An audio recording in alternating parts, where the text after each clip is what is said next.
told him to get the F out of my life and our home, it changed everything in a split second. Like, my life changed overnight. And there, you know, in the first couple hours, and even the first few weeks after he left, I was in a bad state. I mean, this was the worst time our economy had faced in my entire lifetime. I had just lost our home before foreclosure. We had just filed for bankruptcy. I did not have $5 to my name.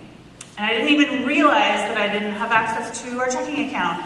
I didn't have access to his direct deposit anymore, just all of these things. And I was in this incredibly vulnerable financial situation. But you guys are all in the financial industry, right? So hopefully you are all counseling women. Don't put yourself in this position. Because I had done it and I never even realized it. I didn't even know how vulnerable I was. So the day that he left, I had absolutely nothing. Our water was about to be turned off. I didn't even have enough money to go get formula and diapers for my kids. And the next day, my girlfriend came over, and she had somehow heard of what was going on, and she brought me $400, I think it was, in cash so I could keep the lights and the water on.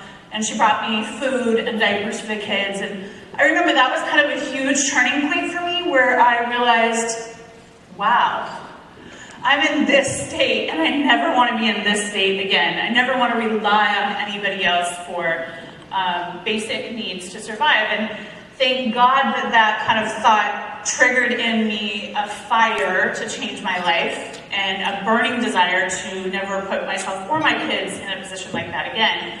I didn't know how I was going to change it because I didn't have a job, and I had to go on food stamps when he left and had absolutely no income coming in.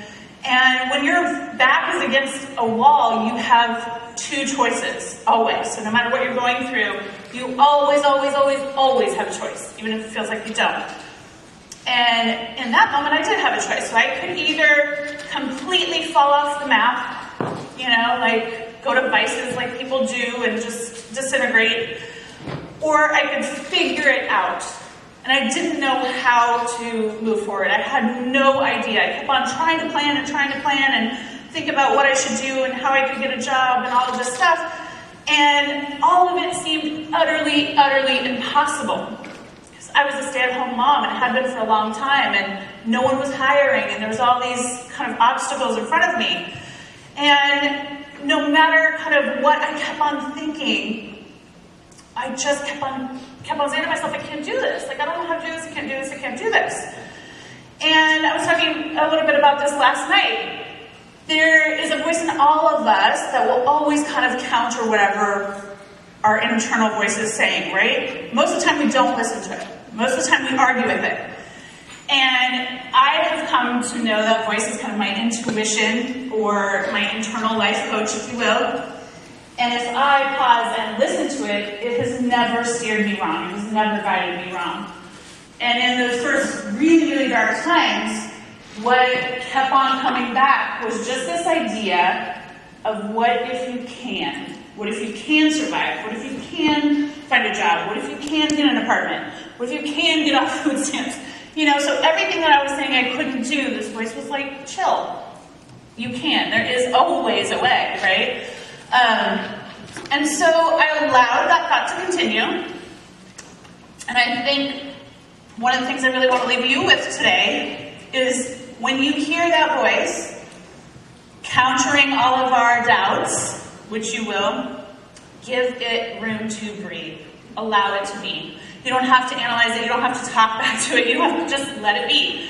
And it was kind of that ability to allow the idea of what if my life could change, that the more that marinated, the more it grew, the more it started to turn into dreams and hopes and a plan and action and all these other things, which really has completely changed my life.